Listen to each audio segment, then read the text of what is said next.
quick demonstration of the Viper 106V Thatcham Category 2 insurance approved immobiliser installed to a 2019 Fiesta ST. Two electronically coded touch keys go with the system, unique to each system. Socket there within the dashboard. See the LED is flashing about once every second. We attempt to start the car, foot on the clutch, push the start button, no start. Okay, so to disarm, we're simply going to push the touch key into the receptacle, like so. LED now flashing fast. Get about 30 seconds or so to try again.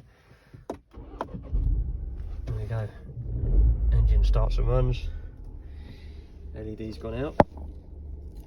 System disarmed. Now if we turn the engine off, see straight away the LED starts to flash. All the time it's flashing fast, the system will, the vehicle will start. Once it slows down, after about 25 seconds or so, the car's immobilised and we'll need the touch key reinserting to allow it to start. Simple operation. The Viper 106V.